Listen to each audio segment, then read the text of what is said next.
Monell is so much more than a workplace.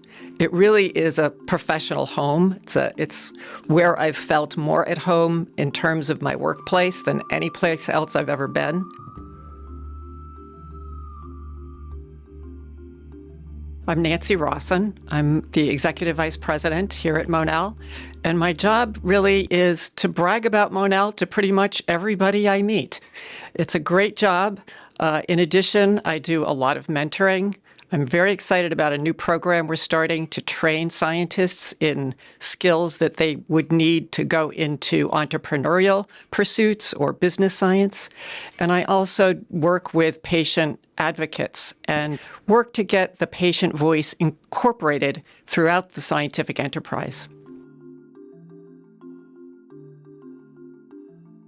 So the importance of mentorship cannot be underestimated. One of the challenges as we pursue our careers throughout life is facing decisions that are very difficult.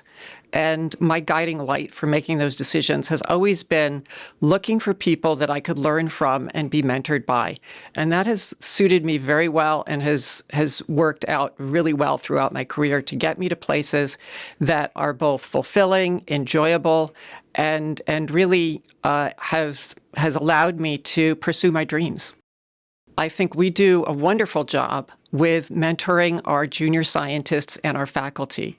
We have special programs where each new faculty member is assigned 2 mentors, one in their field, one outside their field. And we also do a great job with our postdoctoral fellows with multiple mentors because different people have different perspectives, and it helps them to learn, to ask different kinds of questions, and it helps them to start building their networks as they're pursuing their careers. Well, we have to go back a ways. I pursued a master's degree in nutrition and worked at Campbell Soup Company for a number of years in the nutrition department. And part of my job was to manage the research that Campbell's was funding at that time at different universities, including the Monell Center. And over time, I realized I wanted to be on the other side. I wanted to be doing some of the research. So I left Campbell's to pursue my PhD. And part of my research I did at Monell. And that's how I first became part of Monell, a Monellian, if you will. And that was in the early 90s. And I've felt like a Monellian ever since. When I came to Monell as a student, I was on a special training grant that was awarded for research in nutrition. And that allowed me to attend the university and to do my research full-time. Previously, I had been working full-time and going to school full-time, which was not an easy thing to do. And it was this training grant and the mentorship, again, of Mark Friedman at the time, who was my primary mentor, that allowed me to see that I would be able to survive and thrive as a full-time student and to pursue my dream. It was the mentorship of Mark Friedman and the support of the training grant and the Monell environment that allowed me to realize that I could become a full-time student and pursue my dream of getting a PhD. With respect to the research that I did for many years, what I loved the most was that it touched on many different areas of nutrition and sensory science. I was working using animal models, using human subjects, using cellular tools and assays, and I was able to interact with people from many different disciplines, from physics to chemistry to cell biology. And every day was a new discovery. I never knew what was going to happen next. But it was all related to these questions about why do we like what we like? Why do we eat what we eat? Why do we eat too much sometimes or not enough in other times?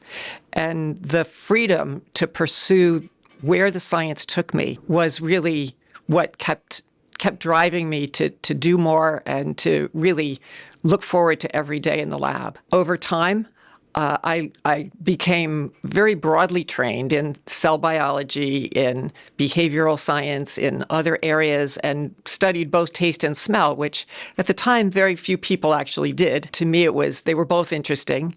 And as I got broader, it became more of a challenge to pursue the traditional academic path. So I began to branch out and to do more research and have more interactions with some of the companies that Monell works with. And I had the opportunity to become the chief science officer of a startup company in the nutritional ingredient space. And I realized at that point that that was a really amazing opportunity. So I took the chance and left Monell for a period of time to explore this new world of entrepreneurship. And from there, I was recruited to a position at AFB International, which is a pet food ingredient company. And again, that position was a unique opportunity to build on the research that I'd done at Monell, now in the context of animal feeding and animal health. After a number of years, I needed to get back to the East Coast, and I was looking for opportunities, talked to the people at Monell, and was told, well, we really need somebody to come back. Would you consider returning in an administrative role? That seemed like, again, the perfect opportunity because it was building on my scientific experience as well as my industry and organizational leadership experience. And so I grabbed that opportunity and returned to Monell in 2016 in an administrative role. What I love about that is that it helps me keep the science going here. And I really like putting science to work. So a big part of my function and my job here now and over the last many years is to connect the science that we do to problems in the real world, whether it's in the fragrance industry or the food industry or biotech or clinical populations, working with clinics, whether it's working with the physicians at Jefferson or Penn who are helping people with taste and smell disorders, and other areas where we can connect our science to help solve problems. Monell is so much more than a workplace. It really is a professional home. It's where I've felt more at home in terms of my workplace than any place else I've ever been. I really, when I moved back in 2016, that's exactly how I felt. I felt like I was coming home. And Monell creates this atmosphere of camaraderie and collegiality that is very rare today in many workplaces. People go, they get their paycheck, they go home. But I really, truly enjoy the people that work here. Everyone has such interesting perspectives and interesting questions that they're pursuing. And we just really enjoy having conversations when we get together on Thursday afternoons at a afternoon gathering with food and donuts. The work we do touches on so many areas of human health and environmental health. What might seem kind of mundane, the field of taste and smell to many people, really is critical for our survival. It's how we interact with the world around us, how we sense the chemicals in our environment outside, whether it's for food, for flavor, or for danger, for being alert to natural gas, for instance. It also plays an important role in just how we experience our environment, how we remember. Our sense of smell is the closest to our memory. It's so powerful as a memory trigger. And people who have lost their sense of smell report really missing the ability to experience those types of memories where you have a scent that reminds you of your grandmother. It can trigger depression. It can cause eating disorders. It's much more significant in our everyday lives than we actually realize. And in addition, what's been discovered over the more recent times is the important role of these senses when they're detecting things inside our body, in our guts, in our lungs. And here, Monell work has been unraveling how we sense parasites or bacteria in our gut and how that information is communicated to the immune system. We're looking at how we sense nutrients and how that information determines the amount and the types of food that we eat. And we're also using the sense of smell, or the smells that we emit as organisms, to learn about how our metabolism is functioning and when it is not functioning correctly.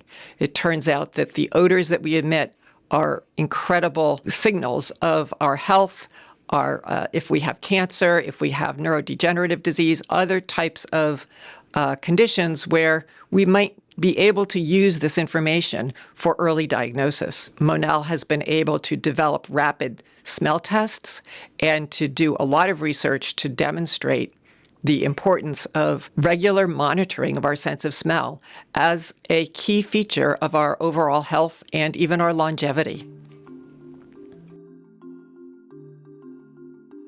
One of the most exciting things about Monell is the incredible breadth of potential applications that our work can enable. It has the potential to help the patient populations in many areas, from infectious disease treatments to early diagnosis of Parkinson's disease, to helping people with taste and smell disorders, and many, many different areas. It's one of the things that's so exciting is that these sciences touch on so many different areas. A lot of the work that Monell does is fundamental science.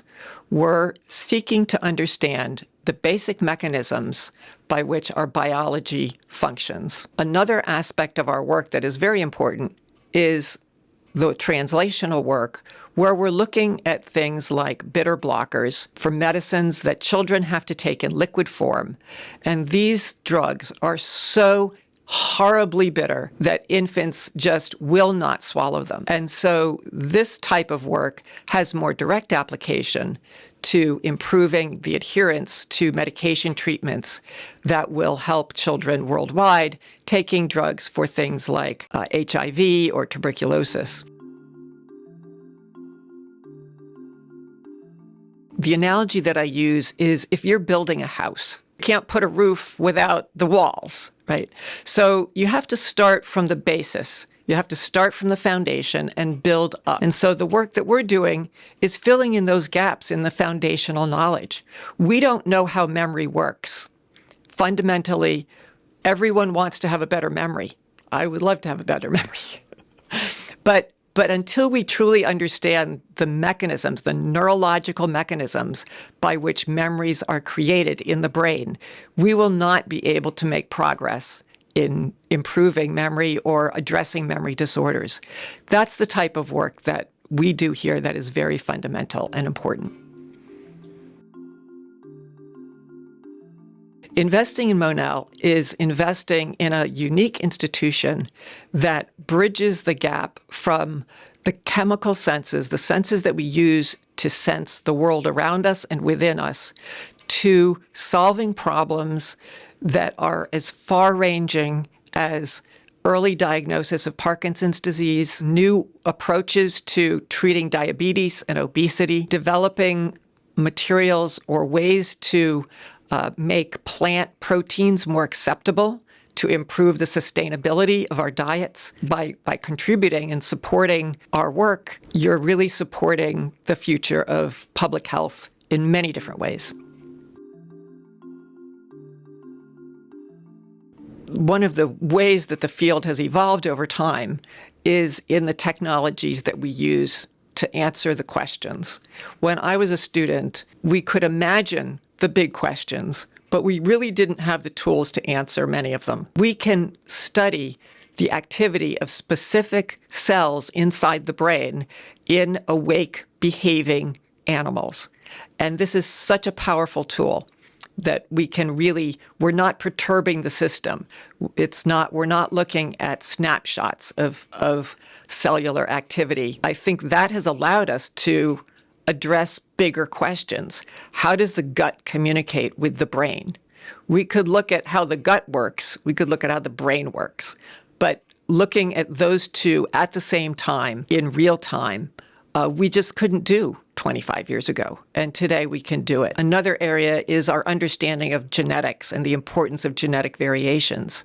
And Monell has done tremendous work looking at how genetic variations in our taste and our smell receptors influence our perception and our experience of the world. What is bitter to me and what I don't like, the next person might not even taste and might find perfectly acceptable.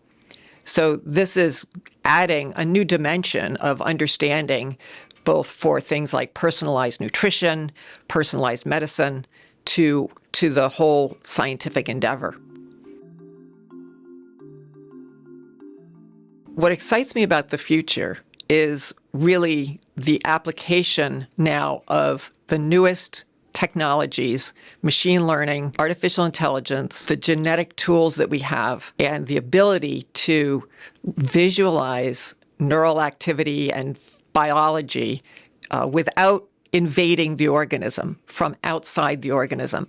These technologies really are going to push us to be able to actually answer questions much more comprehensively and accurately than we ever could at any other time in history. Another aspect of that is the big data piece of it, where we can collect data remotely from millions of people, and we can analyze that data in a fraction of the time that it would take a human eyes to do. So that's really very exciting. I think the challenge, Monell has this incredible legacy of being really the first institute to focus on taste and smell. We can't just sit on that legacy. The challenge really is to keep moving forward. I think we've done a great job bringing in new faculty, new technologies, looking to the future, expanding the kinds of questions that we're asking, and connecting our science to actually solving problems in all aspects of public health and environmental health. We just have to make that commitment as a society that we're going to do this. We need to commit the resources to be able to answer these questions. We have the tools to do it. One of our superpowers really is the diversity of disciplines within a single building. We have immunologists, cell biologists, biochemists, chemists. We look at a common set of problems from many different perspectives, and we have an environment that is not so huge, where we have about 20 labs. Everybody knows each other. Everybody bumps into each other. And we have these incredible conversations in the hallway and at the coffee pot where really exciting new ideas get generated. And that's really makes it a fun place to work, makes it a very enriched community of scientists. And the lack of bureaucracy gives us the ability to be very flexible, very nimble. When COVID hit, Monell recognized that one of the things that we've always been very good at and had a strength in is the development of rigorous testing methods. When it became very clear that smell was an early signal of COVID infection, several Monell investigators that had not previously done a lot of collaboration got together, developed a rapid smell test called Sentinel, and we were able to validate that, to get it to the point where we could license it to a small company, and it's now on the market being used in clinics around the world. I was using odors to stimulate olfactory neurons to try to understand how they worked. Through a conversation with our chemist at the time, George Preddy, I realized that the odors that I was using may not have been as pure as they were supposed to be. Dr. Preddy was able to actually analyze these chemical stimuli and purify some of them so that I could go back and see, the cells were actually responding to what was a minor component in that mixture, which I did not realize was there, coming from a neuroscience biology background. That helped improve the rigor of my research and made it very clear that we were better able to link specific odor responses to specific types of receptors with that chemical analysis that I would not have been able to do without collaborating. One of the great things about Monell is our training programs, and we have stayed in touch with hundreds of the people that have come and gone through Monell. We consider ourselves Monellians, once a Monellian, always a Monellian. And that is one of the things that makes the Institute so special. The alumni that we have gone into academia, they've gone into industry, they've gone into government positions. They're making waves around the world and continuing the great work that they started and that they're building on from what they did here. Our training program are such an important part of the work that we do here at Monell and that we've always done, that we're always open to bringing people in as visiting scientists, as postdocs, as wherever you're at in your scientific career, in your career. If you have an interest in learning more about the work that we're doing, to learn techniques, to learn something about taste and smell, please reach out. We're always looking for new colleagues and future Monellians.